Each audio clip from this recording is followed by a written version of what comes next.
Ketua Umum PSSI, Erick Thohir, sempat mengabarkan bahwa PSSI akan menerima kucuran dana 227 miliar rupiah pada Januari 2025. Dana tersebut, yang jauh lebih besar dibandingkan 150 juta rupiah pada 2024, diharapkan mampu memacu persiapan Timnas Indonesia menuju Piala Dunia 2026. Namun, hingga pertengahan Februari 2025, dana tersebut belum mengalir. Menteri Pemuda dan Olahraga, Menpora, Dito Aryo Tejo, menyatakan pemangkasan anggaran Kemenpora dari 2,3 triliun rupiah menjadi 1,3 triliun rupiah membuat pencairan dana untuk PSSI belum bisa dilakukan. Kabar ini jelas memunculkan kekhawatiran. Rencana PSSI yang membutuhkan Rp 500-600 miliar untuk mempersiapkan Timnas Indonesia di berbagai level terancam tersendat.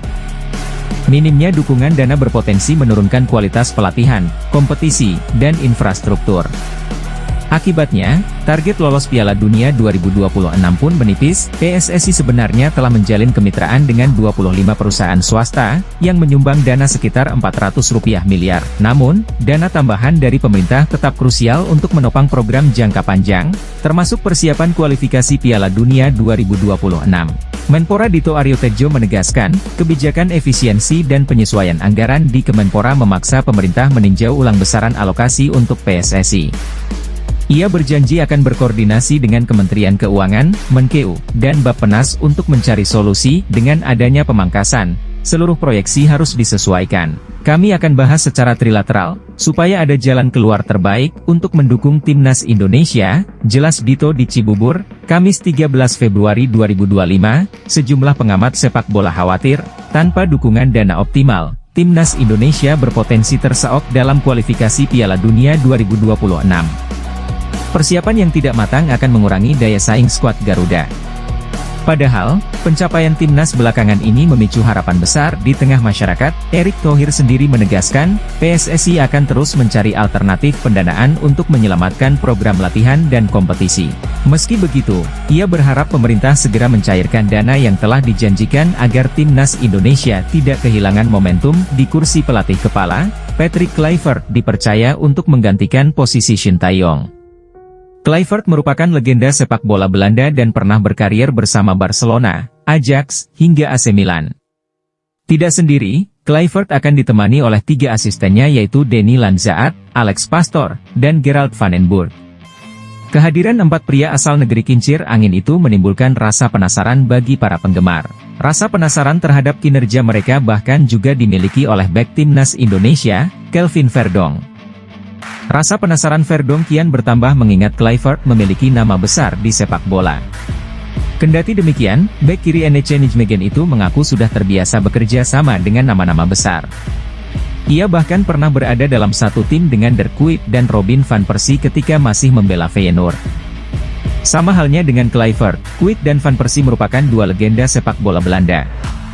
Van Persie merupakan pencetak gol terbanyak dalam sejarah Timnas Belanda dengan 50 gol dari 102 penampilan.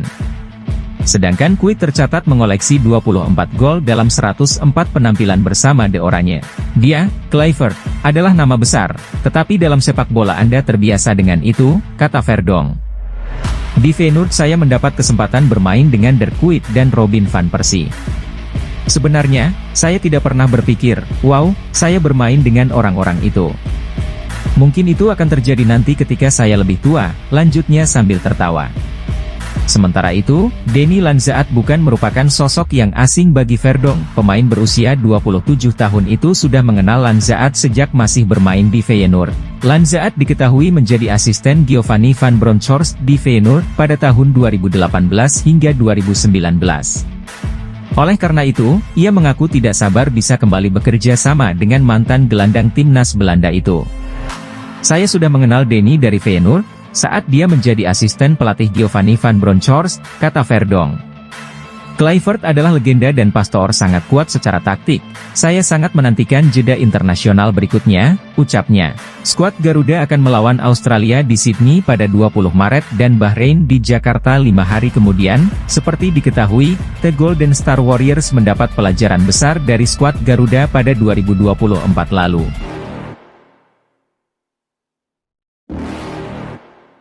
Timnas Indonesia mendapat sejumlah kabar baik jelang tampil di kualifikasi Piala Dunia 2026 putaran ketiga bulan Maret nanti. Langkah skuad Garuda untuk lolos kian terbuka lebar. Seperti diketahui, Timnas Indonesia masih memiliki 4 pertandingan sisa di putaran ketiga kualifikasi Piala Dunia 2026 ini. Menurut jadwal, skuad Garuda akan menghadapi Australia lebih dulu pada matchday ke-7, Kamis, 20 Maret 2025, mendatang di Sydney Football Stadium. Kemudian 5 hari berselang, Jai Itzes CS akan menjamu Bahrain. Saat ini, Timnas Indonesia masih berada di urutan ketiga klasemen grup C dengan torehan 6 poin, hanya berjarak 1 angka dari Australia di tempat kedua atau batas akhir lolos langsung ke Piala Dunia 2026. Dengan menyisakan 4 laga sisa, peluang Timnas Indonesia untuk menggeser posisi Australia atau mengamankan posisi 4 besar untuk tampil di putaran keempat masih sangat terbuka lebar. Bahkan peluang tersebut kian lebar setelah Timnas Indonesia mendapat sejumlah kabar baik dari PSSI dan FIFA jelang laga kontra Australia serta Bahrain bulan Maret nanti. Tambahan pemain naturalisasi. Kabar baik pertama adalah kehadiran pemain naturalisasi baru yang diprediksi bakal meningkatkan kualitas Timnas Indonesia. Seperti diketahui, PSSI resmi menambah amunisi Timnas Indonesia dengan merampungkan 3 proses naturalisasi pemain keturunan. Mereka adalah Ula Romeni, Dion Mark serta Tim Gepens yang resmi melakukan sumpah WNI pada 8 Februari 2025 lalu. Setelah merampungkan proses naturalisasi, PSSI bakal berusaha merampungkan perpindahan federasi para pemain di atas agar bisa segera memperkuat Timnas Indonesia saat menghadapi Australia. Selain ketiga pemain tersebut, kabarnya PSSI masih akan mencari beberapa pemain keturunan lain demi memperdalam skuad Patrick Kluivert. Cedera pemain Australia. Kabar baik berikutnya dating dari tim lawan yakni Australia, di mana skuad Socheros bakal tampil pincang usai sejumlah pemain absen akibat cedera. Menurut laporan dari media Vietnam, Soha VN, dikabarkan bahwa ada 7 pemain Australia yang saat ini mengalami cedera. Ketujuh pemain tersebut adalah Kusini Yengi, Portsmouth, Thomas Deng, Yokohama F. Marinos, Harry Souttar, Leicester City, Jordan Boss, Westerlo, Conor McAlvey, Este Pauli, Nestori Irankunda, Grasshopper FC, dan Alessandro Circati, Parma. Dari ketujuh pemain tersebut, Harry Souttar yang sudah dipastikan absen melawan Timnas Indonesia bulan Maret nanti. FIFA tolak venue netral. Terakhir adalah kabar FIFA yang menolak permintaan Bahrain untuk bermain di venue netral saat bertandang ke markas Timnas Indonesia. Sebelumnya, Federasi Sepak Bola Bahrain meminta FIFA untuk menggeser venue pertandingan dari Stadion GBK menuju tempat netral dengan alasan keamanan. Akan tetapi, Menpora Dito Aryo Tejo mengatakan FIFA sudah memastikan laga Indonesia versus Bahrain tetap digelar sesuai dengan ketetapan sebelumnya yakni di Stadion Gelora Bung Karno, Jakarta. Timnas Indonesia menjadi lawan Australia dalam lanjutan fase grup C putaran ketiga kualifikasi Piala Dunia 2026. Duel Australia melawan Indonesia digelar pada Kamis, 20 Maret 2025, di Stadion Allianz, Sydney, Australia. Sebelumnya, tim berjuluk The Socheros itu sudah ditinggal beberapa pemain andalan yang akan absen melawan Indonesia, seperti Harry Souttar, Alessandro Circati, Kusini Yengi hingga Nestori Irankunda. Kini ada daftar cedera pemain bertambah. Pemain tersebut adalah bek kiri muda yang saat ini berkarir di Liga Belgia bersama Westerlo, Jordan Boss. Jordan Boss dikabarkan mengalami cedera hamstring saat Westerlo menang besar atas Standard Liège pada 10 Februari lalu. Akibat cedera itu, Jordan Boss absen membela Westerlo saat ditahan imbang Cercle Brugge pada Senin, 17 Februari 2025. Bek kiri berbakat Jordan Boss tampaknya pasti akan absen membela Australia pada kualifikasi Piala Dunia 2026, melawan Indonesia dan Cina bulan depan karena cedera hamstring yang diperkirakan akan membuatnya absen selama beberapa minggu. Australia juga dibuat khawatir dengan kondisi sang kapten Matrian, kiper yang baru saja bergabung RC Lens dari AS Roma bulan lalu. Matrian sudah absen dalam beberapa pertandingan karena mengalami cedera pinggul, padahal performanya cukup impresif sebelum cedera. Kekhawatiran cedera lain bagi Socheros menjelang kualifikasi adalah penjaga gawang dan kapten Matrian, tulis news.com lagi. Kiper Australia absen dalam pertandingan kedua berturut-turut untuk klubnya Prancis Lens karena cedera pinggul. Rian bergabung dengan Lens bulan lalu dari klub Italia Roma, dan menjadi starter dalam kemenangan beruntun atas Angers, 1-0, dan Montpellier, 2-0, sebelum cedera.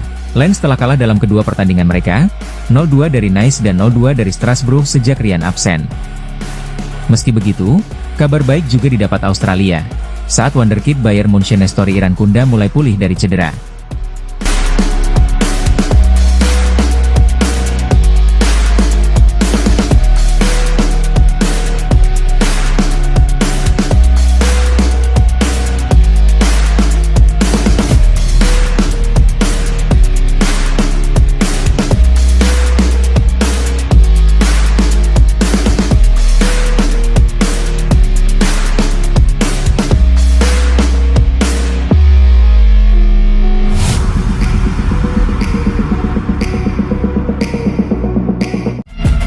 Bagaimana tidak, tim Merah Putih begitu superior di hadapan tim asal negeri Naga Biru itu.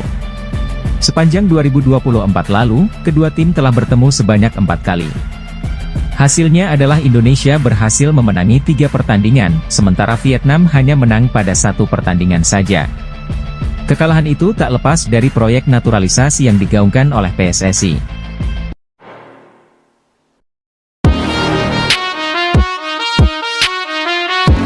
Patrick Kluivert resmi ditunjuk menggantikan Shin Tae-yong untuk menukangi timnas Indonesia. Mantan striker Barcelona itu mendapat kontrak 2 tahun dengan opsi perpanjangan 2 tahun di skuad Garuda. Patrick Kluivert merupakan nama yang tidak asing bagi para pesepak bola. Pelatih berusia 48 tahun itu cukup terkenal karena pernah membela sejumlah klub besar seperti Ajax Amsterdam, AC Milan, hingga Barcelona. Dia juga sempat memenangkan gelar prestisius seperti Liga Belanda dan Liga Champions. Melihat nama besar menukangi timnas Indonesia, Kelvin mengaku sangat penasaran. Bek NEC Nijmegen itu turut senang Kluivert memilih skuad Garuda. "Saya sangat penasaran," kata Kelvin dikutip dari Forza NEC, Sabtu, 15 Februari 2025. "Itu nama besar, tapi dalam sepak bola Anda terbiasa dengan itu. Di Feyenoord, saya mendapat kesempatan bermain dengan Dirk Kuyt dan Robin van Persie," sambungnya. "Saya tidak pernah benar-benar berpikir, wow, saya bermain dengan orang-orang itu. Mungkin itu akan terjadi nanti saat saya sudah dewasa," tambah Kelvin sambil tertawa. Sementara itu, tugas berat sejatinya sudah menanti Patrick Kluivert dan kolega. Timnas Indonesia diketahui sedang berjuang di grup C putaran ketiga kualifikasi Piala Dunia 2026 zona Asia. Dengan 4 pertandingan tersisa, skuad Garuda masih mempunyai peluang untuk lolos sebagai salah satu dari 2 tim teratas atau lewat putaran keempat kualifikasi. Terdekat, Timnas Indonesia akan bersua dengan Australia, 20 Maret 2025, dan Bahrain, 25 Maret 2025. Ada 5 pemain kejutan yang berpotensi dipanggil Patrick Kluivert ke Timnas Indonesia untuk laga Maret 2025. Kelima pemain ini ada yang sempat dicoret kala Shin Tae-yong masih melatih Timnas Indonesia, sehingga ada peluang nama tersebut dipanggil lagi oleh Patrick Kluivert. Sejauh ini, Patrick Kluivert aktif menonton laga-laga Liga 1 2024 hingga 2025 untuk mencari pemain lokal. Sebab ia tengah memilih siapa saja pemain yang akan dibawanya melawan Australia dan Bahrain pada laga lanjutan grup C kualifikasi Piala Dunia 2026 zona Asia yang digelar Maret 2025 mendatang. Lillipali dari segi usia memang tak muda lagi. Pemain Borneo FC itu sudah berumur 35 tahun, namun secara fisik nyatanya ia mampu masih tampil maksimal. Terbukti di musim 2024 hingga 2025 ini, Lillipali masih menjadi andalan Borneo FC di lini depan. Dari 20 laga Liga 1 2024 hingga 2025 yang sudah dimainkan, pemain keturunan Belanda itu sukses mencetak 4 gol dan 4 assist. Penyerang keturunan yang baru saja menjadi WNI, Ula Romeni, diserang oleh netizen tanah air kendati dirinya belum tampil untuk timnas Indonesia. Serangan yang didapatkan penyerang milik Oxford United dari netizen tanah air itu terkait aktivitas media sosialnya yang tak mengunggah foto saat dirinya resmi menjadi WNI. Biasanya, para pemain keturunan yang resmi menjadi WNI mengunggah momen pengambilan sumpah atau saat tengah mencium bendera Indonesia. Hanya saja, Ula Romeni memilih tak mengunggah momen tersebut. Hingga artikel ini dibuat, potretnya saat mencium bendera merah putih tak terlihat di akun Instagramnya. Hal tersebut membuat netizen tanah air pun sebagian geram dan mengerubungi unggahan terbaru Ula Romeni di media sosial Instagram. Terpantau unggahan terbaru Ula Romeni pada 5 Februari itu mendapat 5.000 komentar lebih, di mana banyak netizen memintanya mengunggah momen dirinya menjadi WNI. Komentar-komentar miring tersebut membuat beberapa netizen Indonesia lainnya murka dan memilih memberi dukungan kepada Ula Romeni. Di sisi lain, Ula Romeni mengaku bangga bisa menjadi WNI dan membela timnas Indonesia, kendati dirinya tak mengunggah momen saat pengambilan sumpah. Benar-benar sebuah kehormatan untuk dapat bermain di negara sebesar ini.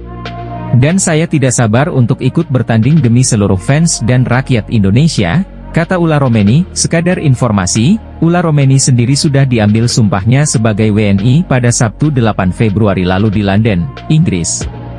Ex penyerang FC Utrecht itu tak sendiri.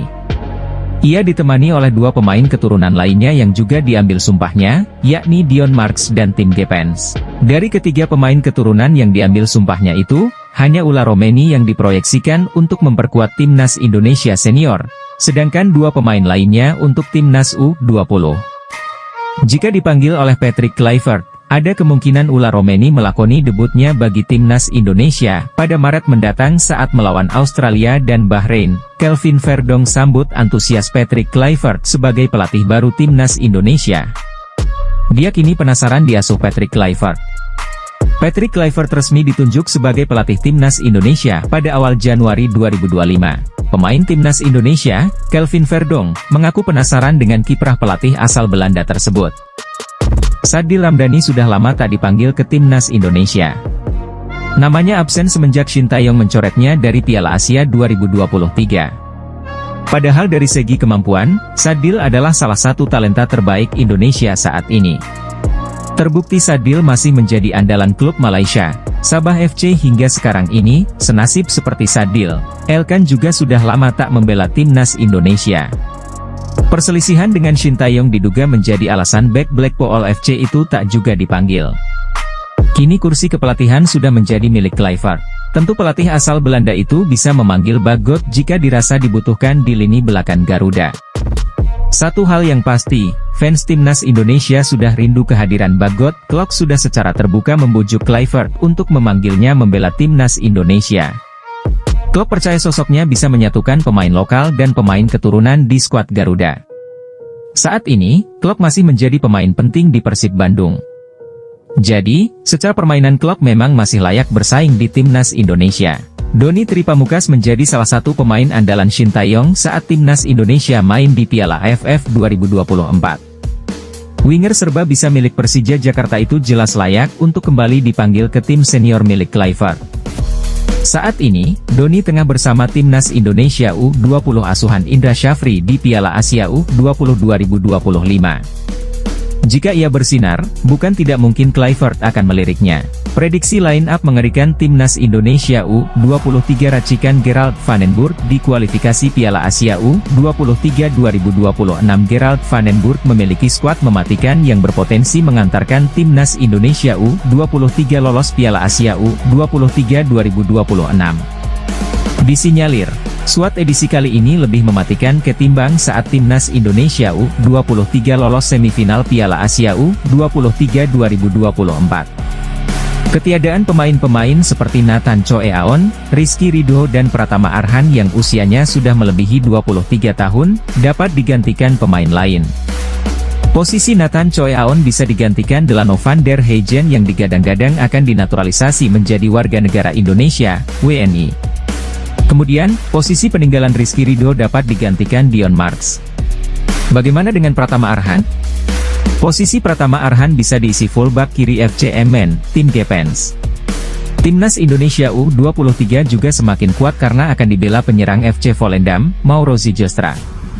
Penyerang 21 tahun itu mengaku sudah menyerahkan berkas naturalisasinya ke PSSI sejak September 2024. Melihat komposisi pemain yang ada, apa formasi yang diturunkan Gerald van den Burg? Pelatih 60 tahun itu disinyalir menurunkan formasi 3-4-1-2, posisi penjaga gawang dipercayakan kepada Cahya Supriyadi. Lanjut ke posisi 3 bek sejajar ada Muhammad Ferrari, Dion Marks dan Justin Hubner. Kemudian posisi wingback kanan diisi Victor Dethan dan Tim Gepens di sisi sebelahnya. Untuk dua gelandang sentral, Marcelino Ferdinand dan Ivar Jenner bisa jadi pilihan. Delano van der Heijden nantinya diperankan sebagai playmaker, menyokong duet kembar atas nama Mauro Zijlstra dan Rafael Struijk.